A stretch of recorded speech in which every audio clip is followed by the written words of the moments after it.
Welcome back to another episode of Right Here in Mass. Joining me today is Andrew Lafuente, the president and founder of Lafuente Sign Awning, the leading awning manufacturing company based in and around Greater Boston.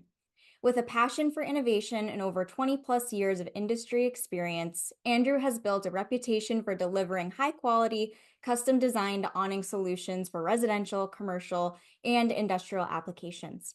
Andrew, welcome to the show. Thank you very much for having me. Happy to be here.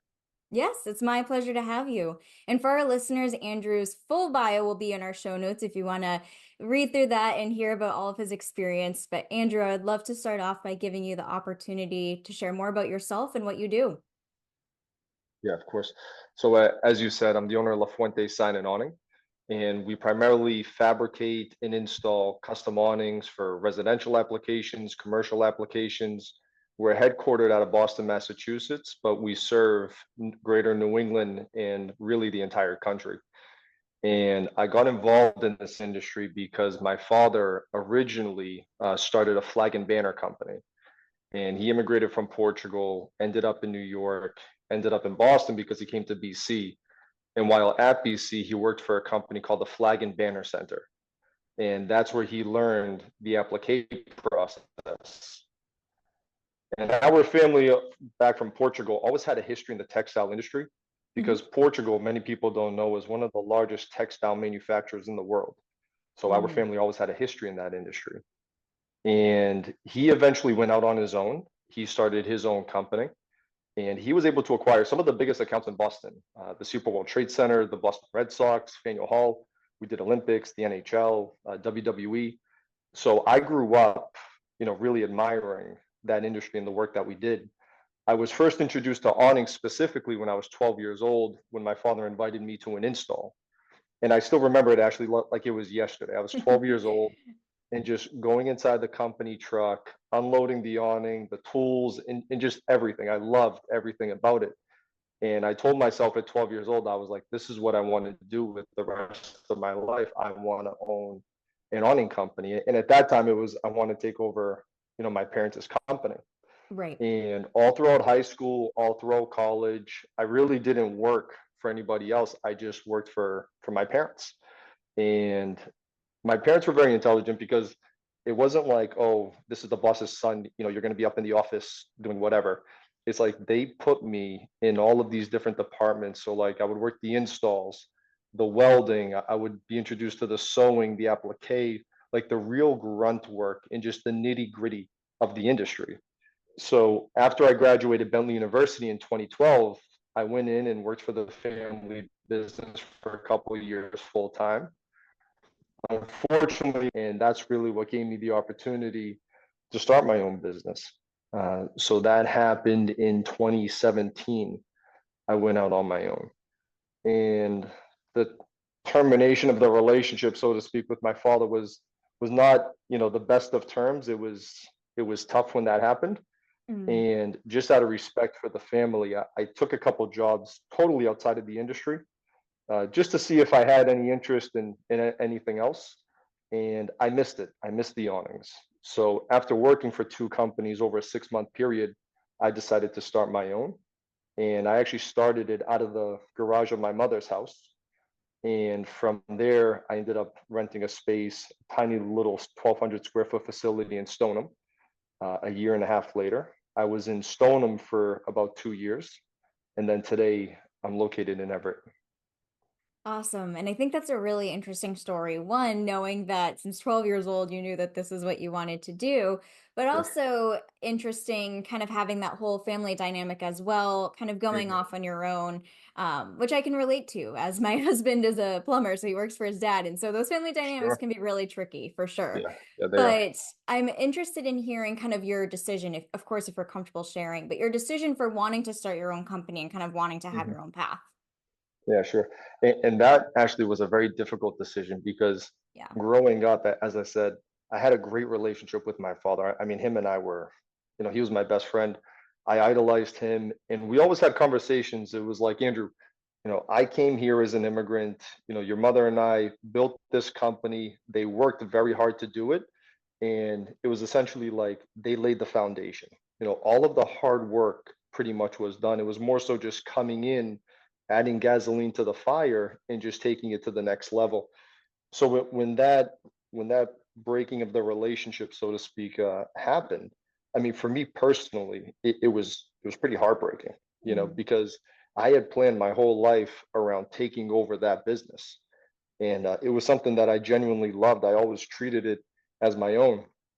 So when the decision came, it was not an easy one because initially people looked at me like, "Oh, Andrew's competing with his dad, or why would he compete with his father?" To the point that there were vendors who wouldn't even sell to me because at that time it was like, okay, if we had to choose between Andrew's father and Andrew, Andrew's father was giving us much more business, 7 years ago.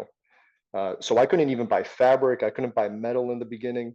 I had to use a company up in New Hampshire just to build Wow. my frames and so forth. So the beginning was not easy, to say the Yeah, least. I can imagine. Yeah. But having started, I think you said it was 2017, right? That you started your Hmm. company. And Correct. so since then, I mean, being in almost 8 years of business, I'd love to Mhm. hear how things have changed. I mean, of course, it was so difficult when you first started, but Sure. knowing that you've had so much success since then, I'd love to hear more about what that has been like. Yeah, it's been pretty special. I mean, to be able to find something that you are passionate about and that you love at such a young age, and Mhm. then to start something, when, as I said, I couldn't even buy fabric, and to look back, and I'm kind of recollecting right now, sitting at my mother's kitchen table and literally calling customers for three Mhm. months without getting one job. It took me 3 months to get my first job. And Yeah. that one job took me like a month and a half, 2 months to do it. A job that today we could probably turn over in 2 or 3 days. So when you think back on how far you have come, it's something pretty special, when you think about it. So I'm pretty proud of how far we've come.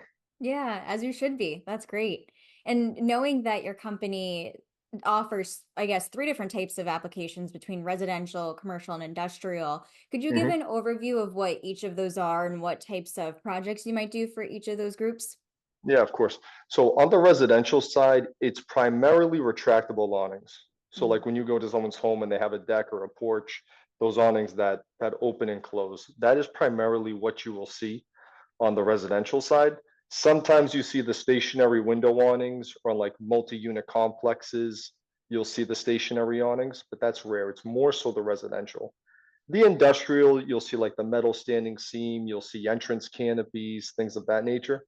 And then the commercial, which is really our bread and butter, that you'll see everything. You'll see retractable, you'll see metal, you'll see fabric, and that sector in particular covers the whole spectrum. Mm. Do you have any favorite projects that you worked on that you could share or talk more about? Mm. Yeah, the one project that I would say we recently did was the Tall Ship of Boston, and that was a really unique one because that ownership group was actually using a previous awning company, and they just weren't doing it the right way. And the fabric was ripping every like 3 or 4 months. Mm. So they called us, and I met with ownership over at the ship, and they gave me an opportunity, and thankfully, it's been 7 or 8 months now, and nothing has happened. Our work is still in place and hasn't blown away. But just stretching an awning or building an awning for a ship is pretty interesting. Yeah, I can imagine. And I think being as like a service-based business, having those experiences where you work with a client who had a not so great experience with a previous company, I think is really gratifying for you. It's like knowing that you're Sure. able to come in and provide a solution and then continue to provide the solutions for them moving forward. I feel like that's a really gratifying project to be able to work on. Absolutely. And just to follow up on that too, I think part of the reason why we've been able to scale so quickly and have the success that we have is that when people think of awnings, they don't necessarily think like it's a very professional industry. And quite frankly, a lot of our competitors give that impression. Like they'll Mhm. have installers show up to the job, tools are scattered everywhere, the presentation of the guys is not the best. The contact with the customers in terms of the way they speak or the process and the systems, it's not the cleanest. So that was always one thing. Even when I was younger, I always said to myself, I want to professionalize this industry. I Yeah. want people to call us and think of it as like, okay, this is a very clean process. So I've always made it a point to try to make that happen for people who decide to work with us. Yeah, and I think that's a great approach to take. And so with that, and I don't know if this is the correct terminology, but do you yourself still install these awnings for customers, or are you more so kind of in that CEO role of overseeing everything, if that makes sense? Yeah, that's an interesting question. So, like, stretch the awnings, go out on the installs because you don't have a choice. It's like you look at cash flow, you don't have money to hire employees. You're almost afraid to hire your first employees to carry a salary and, whatever else. There was a period, within the last 12 months that I was just totally removed from the installations and everything else because there was such a demand on the management side to take care of the sales, customer engagement, follow up, and so forth. And I told myself, for me personally, I don't ever want to remove myself from the installations or like the labor work entirely, just because I think it's good when the rest of the team sees me involved and not just, after this interview, the guys are actually going to go out with me for an install because it's a larger awning project. It's Mhm. for a restaurant in Lynn called Scopa. So like I'm gonna on and go help them install. And I just think that it's good for the size that we are for the guys to still see that I'm willing to be involved.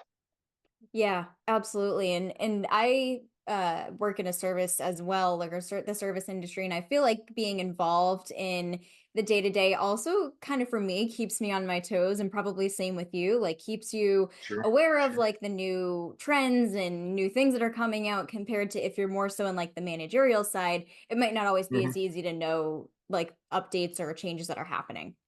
Yeah, because you also look at things from a different perspective too. Like I could talk to the guys, to the installers, to the fabricators, and they'll give me information, but they're obviously telling it to me from the point of them, and they Hmm. look at it a certain way. But when I'm there, I'm looking at it from a very different perspective. So I'm looking at, okay, what's wrong with this process? How can this process be improved? What's working? What's not?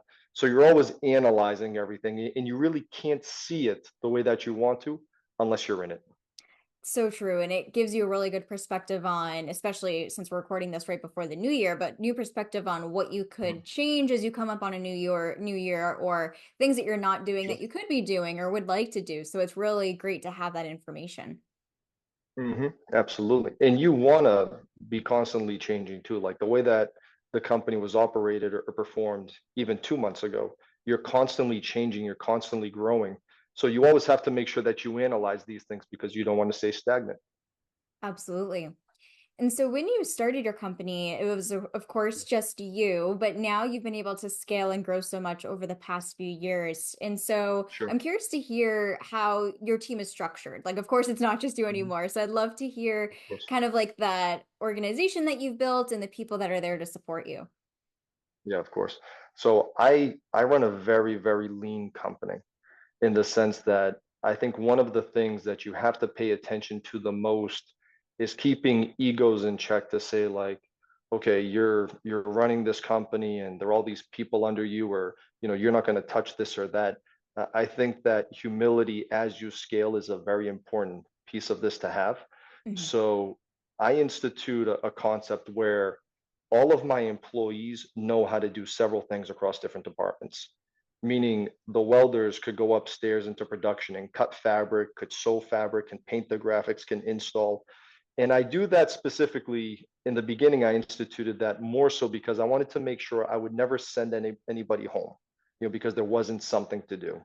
So like if the welding is light, that's fine. You can move these folks around just to make sure that everybody always has work. And what that developed to over time is just an incredibly lean system where you can just move these people into different pieces in different places, excuse me. And that's myself included. Sometimes I'll get behind the sewing machine if we're tight. I'll go downstairs and I'll stretch an awning. But anybody within this company can do that. Now, the way we've been able to scale on a national level is really relationships with other awning companies. So, like, we've done work in Seattle, we've done work in California, and so forth. And I'll fly our installers out to those states and we'll do installations in those states.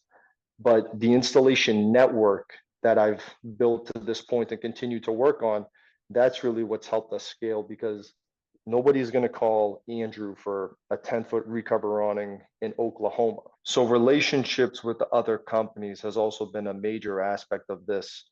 And that's probably why no one really knows of any major national awning manufacturer. And that's Mhm. really my ultimate goal, is to become the largest in the country. And we're going to do that with physical presences, but we're also going to do that by continuing to build relationships with other companies. Yes, and I love what you brought up here about building relationships and having those partners to work with because it's that whole mindset of community over competition. Like you're Sure, both sure. supporting one another, being able to send your installers out to help them if maybe they're short-staffed or but same for you being able to get into all these different states and not necessarily be tied to Exactly. just Massachusetts or the New England region. Exactly correct. Yeah. And And some of those companies, actually, they'll call us. Like, you have some major, not necessarily awning companies, but sign companies that don't do awnings. So they'll Mhm. outsource the awning portion to us in Massachusetts and in New England. And primarily the East Coast, like everything east of the Mississippi, we get a lot of calls from other sign companies for awning work. That's really cool. And so with that, do you really enjoy traveling or do you kind of have a preference for the local stuff? Or maybe you just enjoy them both equally. I'm curious to hear your thoughts on that. Yeah, it's always nice to get, like, if I got a call for a job in South Carolina or Florida in December, January, February, we're certainly not going to turn that work down. But I'm from Boston, so to be able, I mean, at 34 years old, have this company and to see the way that the city has changed over the last decade, as my city has grown and the company has grown. It's pretty special to work with as many local businesses as I have, Yeah. and to leave my mark on this city. Yeah, I love that perspective. And as you've been in this growth and scaling stage, you also have a family and with that. And so with that, do you find it challenging at all to balance both family life and business owner life? And I'm curious to hear like your process for being able to be present in both places because I can imagine it's challenging.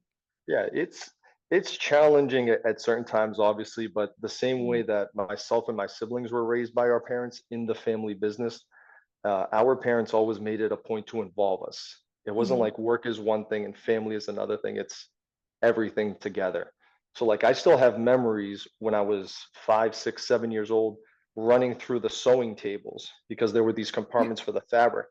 I remember that pretty clearly. So I have a 4-year-old daughter, and she loves coming to see the office, and she knows what an awning is, and there's a crane operator that I use. She absolutely adores, when the crane operator comes to these larger projects and lifts up the awnings. She's like, "Daddy, I want a pink awning. I want a purple awning." So it's pretty cool to see that next generation, so to speak, already engaged at such a young age. So, challenge, no, because I welcome that, and I absolutely adore the fact that my child is becoming as passionate about something that's so passionate to me. Yeah, I love that. And especially too, I wonder if the industry is more so male dominated. So it might be nice to have more females in it, or maybe if it's even Sure. more equal. Yeah, that would actually be something interesting to look at. I don't have numbers on that, but Yeah. yeah, that would be interesting. Yeah. I love that. And so as we're on the cusp of 2025, what are Yes. some things that you have coming up for your company? Maybe it's new things that you're offering or just things that you're really excited about. Yes. So we ended up partnering with a company out of Texas. And this gentleman, originally from Germany, he was involved in the shade industry in Germany, moved his company to Texas, and he and I have formed a partnership where we're going to begin manufacturing his products. And we've taken over, that company in Texas. We closed the facility down there and moved his product up to Boston. And that's going to be a really exciting endeavor because his product is something that I've never seen before. And I don't think that the industry has ever seen before, quite frankly. And I think that he just came to America under a certain impression of what his growth would be, and it unfortunately just didn't happen for him. And he and I met a couple years ago at a convention in Nashville, and we hit it off. We built a great friendship, a great relationship, and he saw a lot of opportunity and trust in me to take care of the manufacturing. So we're excited to add that product to our shade portfolio and introduce it to the country. Yeah, and I imagine that in doing so, you're gonna endlessly support him with just being able to expose him to the people within your network and within your connections of what he's been offering. Of course, absolutely. Is there anything else that you've done recently that, in addition to Tall Ship, because that's a really cool project, anything else you've Yeah. done recently that you're really proud of or feel really gratified to have been a part of? Are you familiar with the Longwood Country Club in Brookline? I have heard of it, but I haven't been to it yet. Well, it's actually, excuse me, the Longwood Cricket Club. So it used to be a cricket club like 100 years ago. Incredibly beautiful campus on Route 9. It's a tennis club today, and we've done work for them, I believe, for like 3 or 4 years. We built a massive canopy for them because their old one, through a windstorm, got totally destroyed. So Uh, we built a new awning, 17 feet in projection, and I think like 74 feet in width. The mhm. thing was just enormous. And it's always special doing that project for them. We just did like their pool cover and a few other window awnings and some side panel covers. And the people that you meet, Ashley, at places like that are just so interesting because they're people from all different kinds of backgrounds and walks of life. You know, some are American, other ones are immigrants. The majority of them are business owners. So when they see somebody like me at 34 years old, out there and working and all the rest, it's interesting because they make it a point to come to you and they want to give advice and they want to help. And Yeah. I've done a lot of referral business because I feel like when older people see younger people wanting to make something of themselves, they want to help guide them in some way. Yeah, that's so true because there's an unfortunate stereotype for Mhm. people who are within a certain age range who are on Sure. the younger side that they don't want to work or they're quote unquote lazy. And so Mhm. I think that you're able to kind of showcase that that's obviously not you with the case. Sure. And I think people really respect that. Yeah, no, I agree. Yeah. And so, for anyone who's listening who's interested in getting into the sign and awning industry, what advice would you have for them for just getting started? Actually, I tell you, it's a very difficult industry to enter, just Mm, because number one, you need experience. It's very costly. Like there are a lot of upfront costs. It's not something where in some other service industries like painter or carpentry or something like that, where you're only buying supplies once you actually need them and you don't really need to inventory anything. In this industry, you do. The equipment is very expensive. You need a larger or relatively large space to be able to manufacture these products. So my advice to anybody looking to enter the industry would to be to work for somebody else first mm. and really get that inside knowledge of how these companies operate and what it actually takes to do it. So, with that being said, is there a position that you would recommend they start with, like start as an installer or any other position that you think would really help them to give a good perspective on the industry? Yeah, for me, I'm always big onto sales. Yeah. If you can't sell, you don't have a business, quite frankly, because the actual manufacturing of things, you can always hire somebody to do that. But if you don't know how to build a rapport with a person, if you don't have the personality and the value system that people are actually going to trust you, like nobody comes to Andrew Lafuente just because they whatever, they don't have any other options or people come to me in part, I believe, because of my character. It's not like when somebody calls me, they're speaking to only me. They're not. It's Mhm. like when I call somebody for something, if I called your husband to come and do plumbing work, I'm calling two or three other people, Right. but I move forward with a person based off of the character. Are they trustworthy? Are they honest? Are they reliable and dependable? So these are values that I have and that I implement within this company to make sure that people feel comfortable working with us. And that's all through sales. It's all Yeah. sales. I love that you brought that point up because that's one thing I always say is that people do business with people. So you can That's be right. incredible at your craft and have Mhm. great talent, but if people don't feel like they can relate to you as a person or feel like they have a good relationship to you as a person, then that doesn't necessarily mean that they'll hire you. So you brought up such That's a so great true. reminder for our listeners is to just Yeah. really focus on being human. Yeah. Being human, be who you are. And I think that people will appreciate that authenticity and, Hmm. and they'll sense it. Like people know when you're trying to fool them or if you're fake. And that's that's interesting too, actually, like going back to the point that you mentioned earlier about getting started and everything else. Like this for me, starting this business, it was never about the money. It was I was genuinely passionate and am passionate about awnings. And that just carried over the last 8 years. It's like Mhm. I'll meet people, and the same I'm sure will happen to you. You probably never thought about awnings or paid attention to awnings before in your life. But we're gonna leave this interview. You're gonna go wherever you go over the next couple of days. You'll notice awnings all over the place. Yeah. And I get that comment all the time. It's like, Andrew, you're so passionate about this. It's crazy that, you go to our Instagram and you see these videos, how you've been able to modernize, on the awning industry almost. And Yeah. it's true. It's just because I love it, and that just people can resonate with that. And, people see that with me pretty clearly. I love awnings and people know it. Yeah. Oh, I love that. And I imagine that this will be a difficult question for you to answer because you have Mm, so many businesses as customers, but I'm curious to hear what your favorite local businesses are to support in the area. yeah. I would say that right now I've done so much work in the North End. And the North End is a really interesting area of Boston. It's such a tight knit community. But Mhm. like Cafe dello Sport, we do a lot of work for them. Regina Pizza, Filippo's. Who else have we done? Frank Di Pasquale and Nick Verano. We've done work for them as well. So I would say that that's probably the most fun because it's like you meet one of them, you meet 50. Yeah. So like now I go in there and they just take such good care of me and they treat me so well. So that is probably the best because a lot of those businesses too, they're second, third generation immigrants. Right. So like the stories that they pass down onto me, hearing from the grandchildren, which are my age, to the fathers, to the grandfathers in some cases. So those businesses over there have been pretty special to work with. Yeah. And then you also can't go wrong with the delicious food. Oh, actually, I'm going to tell you something. Restaurant clients are the best clients. These people always feed me. So like no matter where I go in the city, Back Bay, Seaport, the North End, it's like you never go hungry. Not a And bad it's benefit to the gigs. yeah, and I'll tell you too, it's kind of interesting because in this industry, it kind of gives you a pulse on what's going on in the city before it actually happens. Yeah. Because obviously these business owners call me months in advance. So you can kind of see like what's going on in the different pockets, how the economy is at a local level. So it's pretty interesting to meet these folks. Yes, I bet it is. I love that.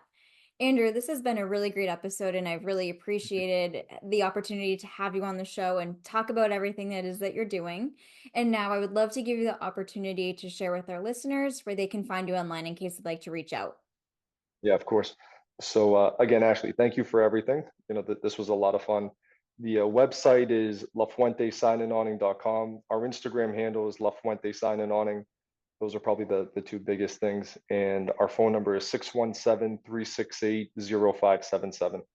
Amazing. And I will include all that information in the show notes. That way our listeners can directly contact you from there. But thank you so much again for coming on today's show. Yeah, thank you for having me.